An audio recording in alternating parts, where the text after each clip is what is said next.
Hey, friends, welcome back to the Big Talk Podcast. I'm your host, Tricia Brouk, founder of the Big Talk Academy, award winning director, producer, and author. And this is episode 539. This week, I am talking to the amazing and inspiring Fabienne Fredrickson. Fabienne is an entrepreneur, best selling author, business coach, mentor, speaker, and founder of Boldheart. Fabienne is a beloved mentor to thousands of women in business. She is the founder of the Leveraged Business Program, where she teaches entrepreneurs her proven framework for creating a self-sustaining business. She's also the author of The Leveraged Business: How You Can Go From Overwhelmed at Six Figures to Seven Figures and Get Your Life Back. Her book is a definitive roadmap showing women how to increase their income and impact and how to do it with heart. All right, everybody, let's do this. Fabienne, I am so excited to welcome you to the Big Talk Podcast. How are you today? I'm doing really well. It's a pleasure to be with you. Such a pleasure for me as well. With all of our guests, I love to go to the backstory. When I read a script, I always think about what happened to the character before page one. So I'd love for you to take us as far back as you would like to leading up to this moment in time with us today. Gosh, I'll take you back 22 years then, but I'll try to make a long story short. I found myself working in corporate in my ideal job selling ad space for Food and Wine magazine. That was going to be the pinnacle for me. And I realized this was, however much I love the magazine, it was a soul sucking existence. Hmm. And I felt like I was pushing paper around, and I knew that I was unemployable, Tricia. What does that mean to you? It means I can't clock in and clock out of a meaningless existence. I felt, even though I didn't know what my message was, I knew I had a voice. I knew I had to make a difference in people's lives, and I knew that where I was not it. Hmm. And so I had to dig really deep, lean on my faith in myself, my faith in the universe, dig deep and find the courage to take the great leap of faith and become self employed. And it didn't work right away.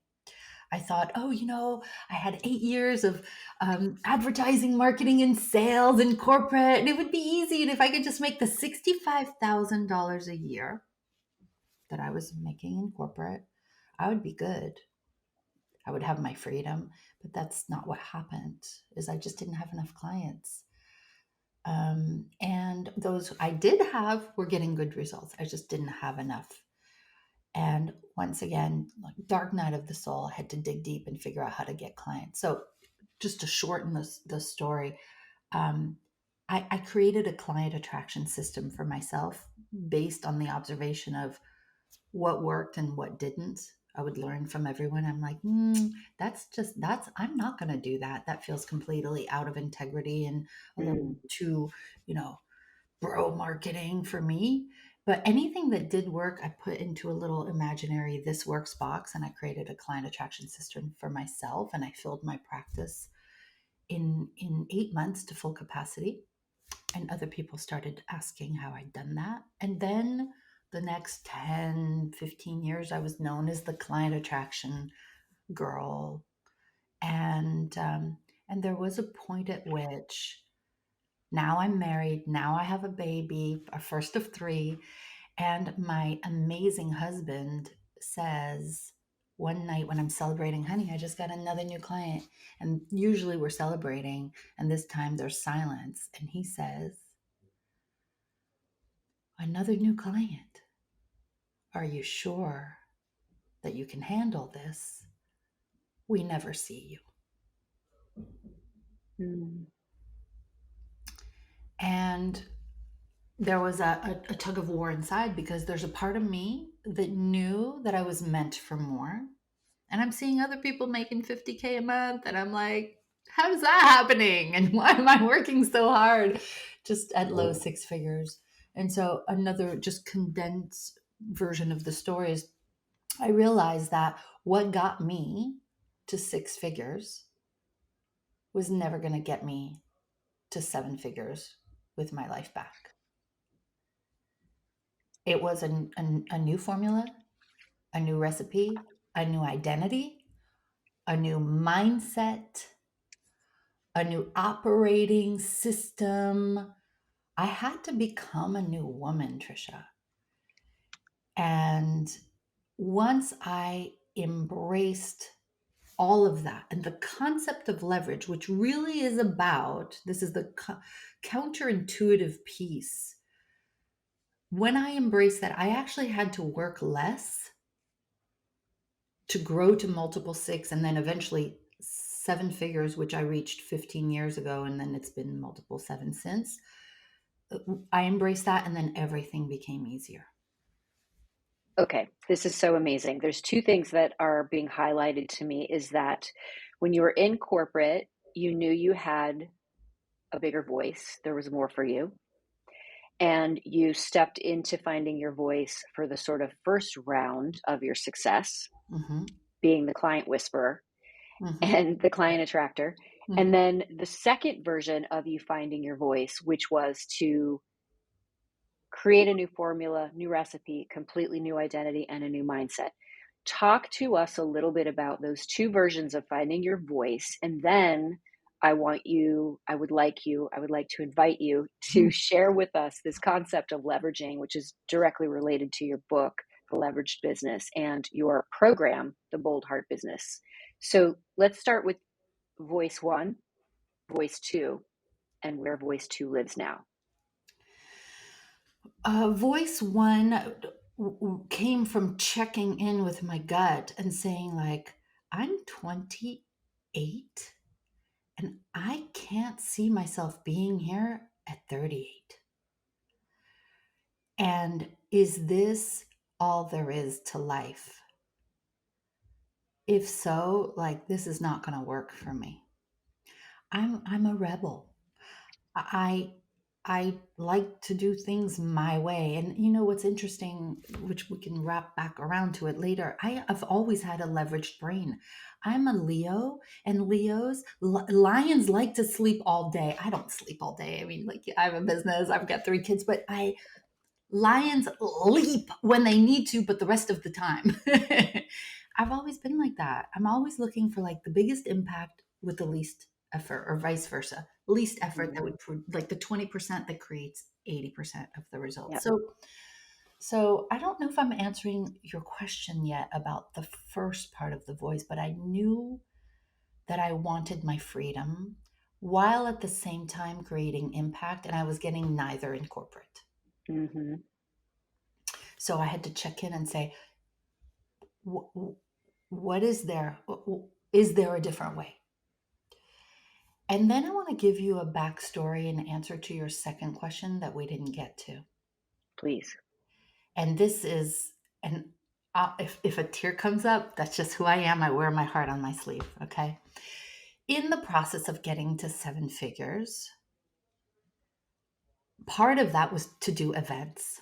And I did many. I probably did about 25 3-day events in about 15 years, with hundreds of women at each of the conferences.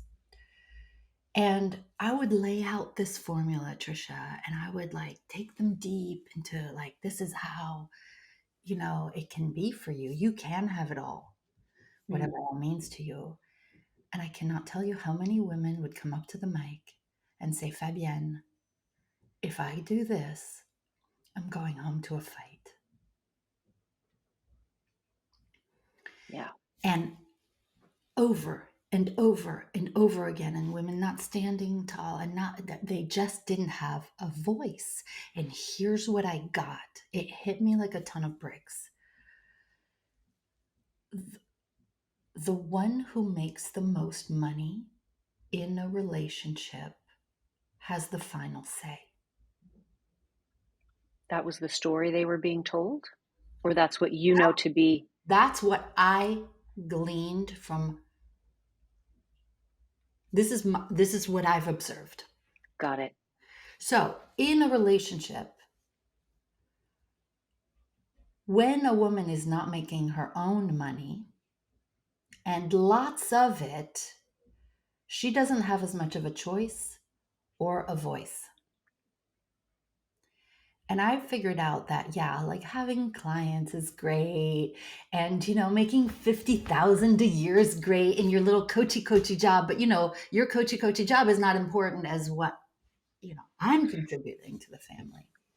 And what I got is when a woman breaks through to six figures and then multiple seven figures, and then she reaches 1 million a year, 83,000 a month in her business, everything changes. And so, to answer now your second question, the voice became not my voice. The voice became, how can I give you your voice by helping you make your own money and lots of it? And it became this imperative. It became this, like Vanna, how like Vanna White used to turn the letters, and I don't know if she's still in business, but now she just touches it. It's digital now, right? It's digital, right? So she just touches, like, and the light goes on. That's my job. That's I my love job. that. I love that. And I love that you are giving the voice of these women. It already exists within them. But what I'm hearing you say, which I love so much, is that moment of everything changes.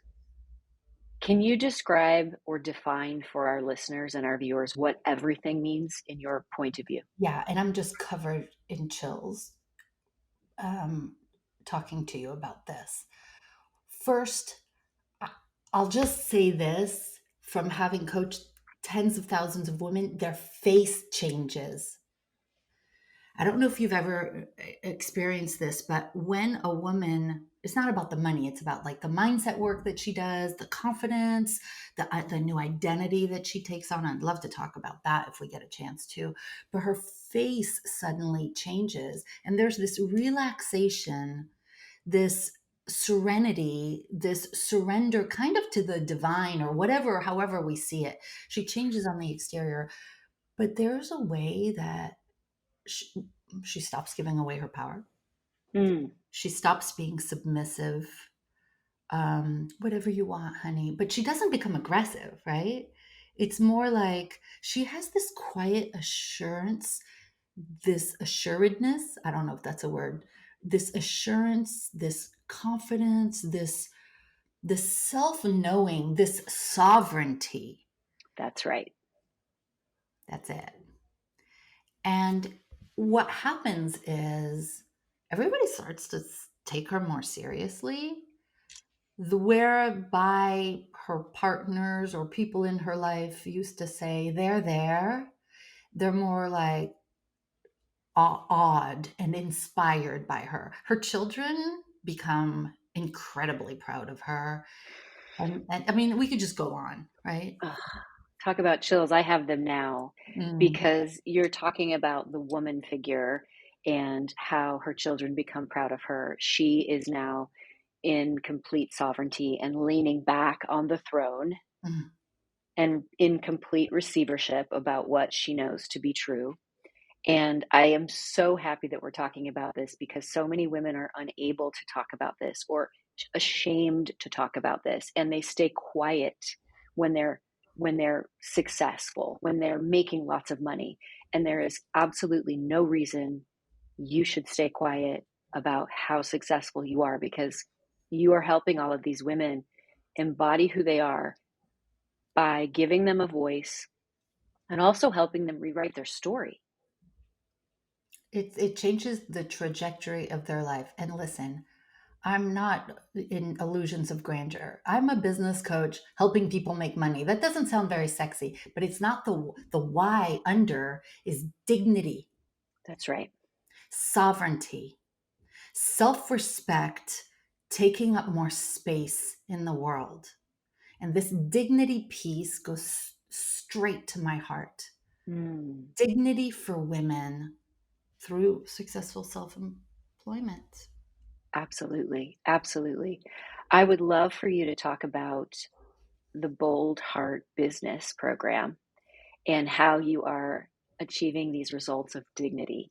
Mm. self-respect, sovereignty, because that's really the results, right? The money is there, but the byproduct is the dignity. The day in October of 2008 when I crossed the $1 million mark, it was so anticlimactic. It was like really like, oh, I guess we should open some champagne. What happened is who I became in the process Right. of becoming that. It's never been about the money. So here's what I want to, I'll talk about the program, but I want to talk the story under. Please. Part of, if you recall what I said when I was trying to get my first clients in early days, this was New York, 1999, and everywhere I went, it was bro marketing, bro selling, bro networking. I love the men. I love the men. I love the masculine. I just don't want to be one. I don't want to sell like one. I don't want to, all of that. And Yeah. what I noticed back then is that, and I've been in most of the male masterminds, habanero eating contest while I've got 3 babies at home. Like, come on, guys, let's talk strategy. What I realized is we women succeed differently. We have different needs.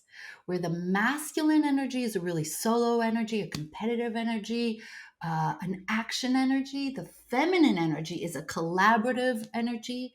It is a community. It's a nurturing. It's a pull energy rather than push energy. And what I realized is that we need other women who are, if we, especially self-employed at 6 figures, and we have a dream of going to 7 figures, and most people in our lives don't want us to do that because we might abandon them or we might make them feel inadequate.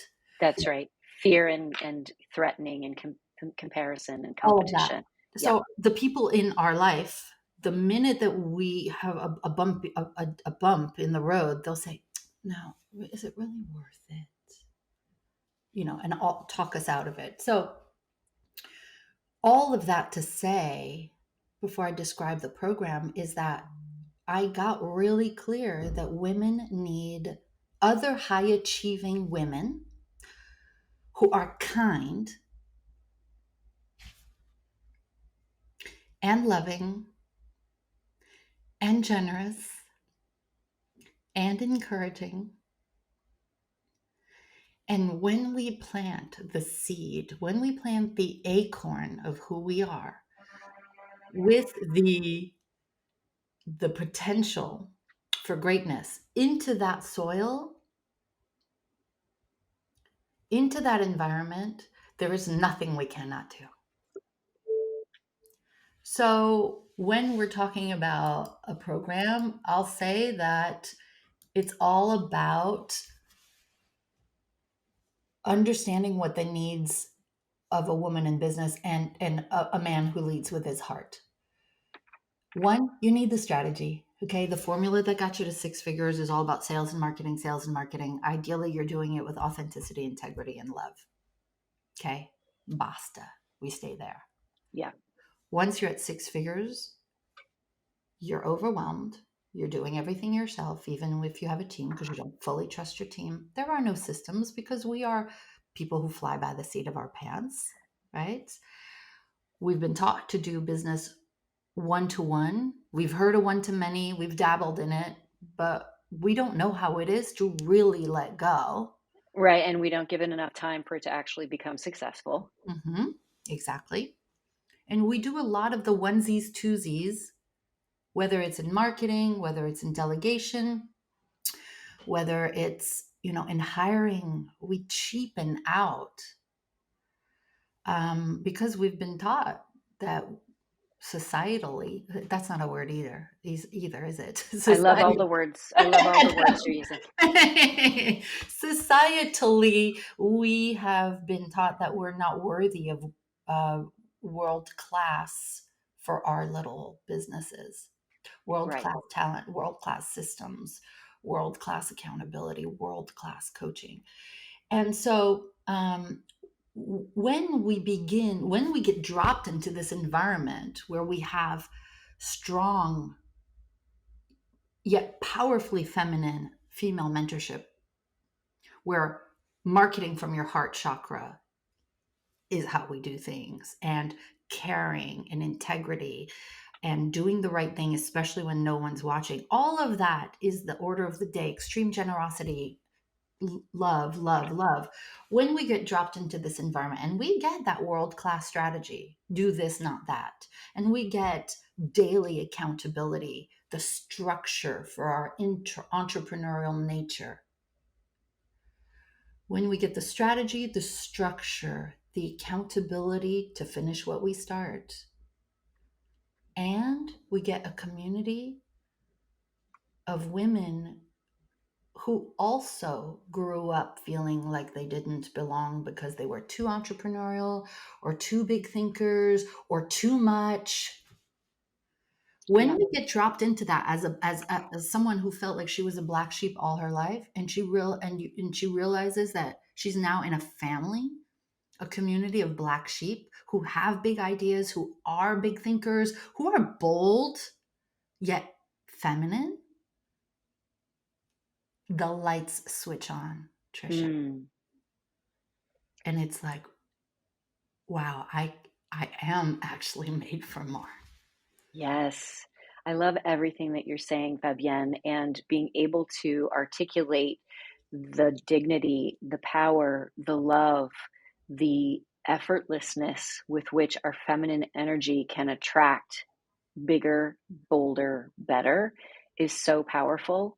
And we here at the Big Talk are all about community as well. And you are speaking our language. And I know and I love that you're creating that for your community as well. It's so powerful.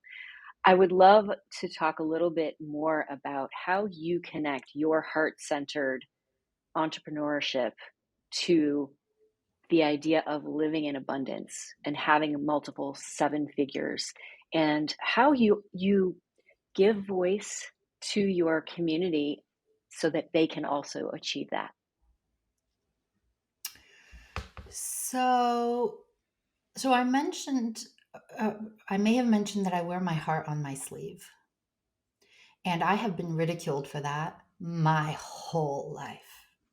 So I remember being on stage, like I was doing an intro event for my 3-day mindset retreat, and I got tears in my eyes the way I might have just a few moments ago, and tears fell down my face. And then I went to the bathroom after, and I was in the stall, and 3 women came in and they were talking. Can you believe that she cried on stage? And I was just, Hmm. and I thought, wow. Sounds like an episode of Mean Girls. Yeah. I think women have been um, bred to somehow be like that, when that's not, I don't believe that that's our nature. And what I've realized is I actually can't be any other way. I can't turn it off. And I can either be a shadow of who I am, or I can be the fullest expression of who the divine made me to be. And what I have learned is that my heart is my superpower. My Mm. sensitivity is my radar.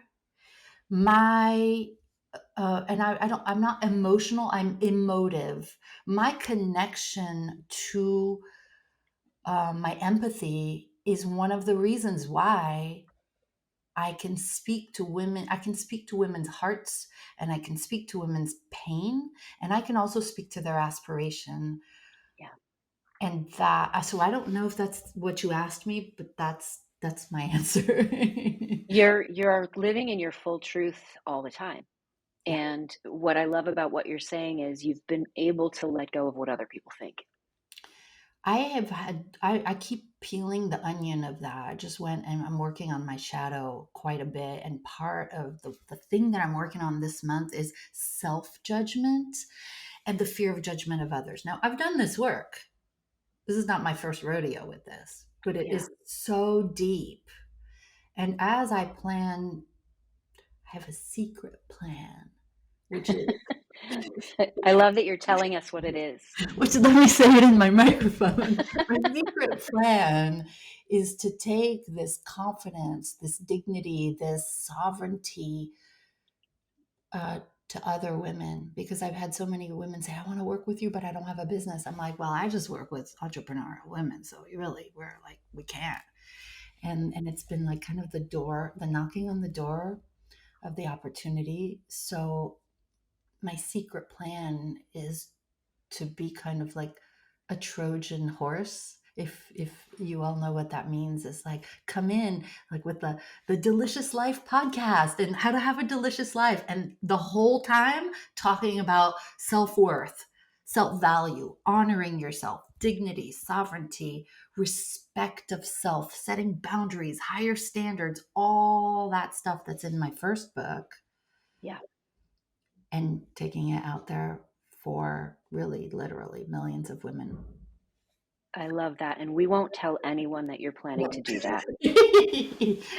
I'm glad my secret is safe. Fabienne, this is so fantastic. I love, love, love everything that you're saying. And we align so much. And I'm so glad that we're having this conversation. Yes, heart right back at you. I would love to know if there's any kind of one or two things that you would like to share with our listeners about the importance of really owning your sovereignty before we move into fast talk. I think you have to understand, whether you're a spiritual person, religious person, or neither, that you were not made kind of as an accident in who you are. Like, you were made on purpose, with a purpose, for a purpose, exactly as you are, faults and all, blessings and all the things that you take for granted and all. You are here at this moment in time, exactly as you are, uh, in all of your magnificence. And so, if the divine made you this way, honor yourself, Hmm. value yourself, feel worthy of whatever having it all means to you, because you can have it. You can, absolutely. And that sort of connects to what I always say, which is your voice matters. Exactly. Take up Exactly who more you space, are. right? Take up more space with that voice that matters. Absolutely. Amazing. Are you ready for some fast talk? Yeah, go ahead. Okay. What is your favorite book? The Alchemist. Beautiful. Who's your favorite speaker and why, Fabienne? I just got to go with Oprah, because she's integrity, she's authenticity, she's impact, she's confident. Yes, love all of that. How do you memorize when you're speaking? I don't really memorize. I mean, are we talking like logistics? Sometimes I'll just put 3 bullet points and stick it on a sticky note right under, because now we do most of our speaking, from the computer. I'll just stick it right under there. And if not, if I'm speaking in person and that's been a while, I just go straight to my heart. Amazing. I love being able to hear from all of our guests on what they do. So that's a good post-it note tip. And I'll add too, if you go with the end in mind, like, my intention is for you to walk away feeling this, you have this, and this, then you'll cover all this, and that. Perfect. Great. What do you do the day before you speak?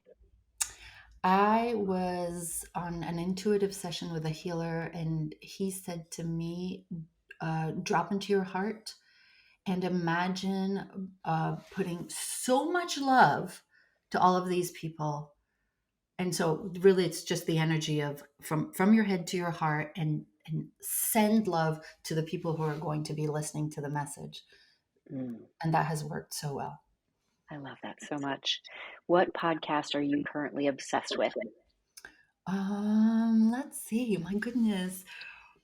I'm listening to Jenna Kutcher recently. I just love her. I just love her authenticity and the value she brings. Awesome. We'll put all of this in the show notes, everybody. I would love to know, thank you, first of all, for being a guest with us. I would love to know where our listeners can find you. Oh, okay. Well, thank you for that. That's generous. Boldheart.com is my website. And you can get a copy of the Leveraged Business there. But I just want to say, if I want to, based on this conversation that we had today, if you go to YouTube and you search Boldheart Business Boldheart Business Documentary. There's a 9-minute documentary about everything we just shared about the feminine. Being in your feminine will get you to 7 figures. Oh my gosh. We'll put this in the show notes so everybody has direct access, and I can actually watch it immediately after this call. I think you will love it. Some people cry when they watch it. Oh my gosh, I'm so excited. Well, it has been an absolute pleasure having you. Do you have something special for our listeners? I would love to give you a copy of the book, The Leveraged Business. Is that what you mean? Anything that you have that they can download for you from you, I'm happy to support you there as well. Yeah, thank you. I'm sure there is a way. I might have to send you the link. My team will send you the link for a free copy of the book, just to say thanks for listening. And then I would also say, if you have a moment, go look at my TED Talk, Fabienne Fredrickson TEDx Talk. Um, that's not a download, but I have a feeling that the people here would really enjoy that. I have no doubt. And we have so many things to be listening to and watching and in support of you, Fabienne. Mm. It has been such a pleasure. Thank you, everybody who has tuned in to the Big Talk. And if you are watching on YouTube, be sure to subscribe and hit that notification bell so you get access to all of our latest episodes. We so appreciate your time and would love to hear what you think on Instagram. And remember, everybody, your voice matters. Big love.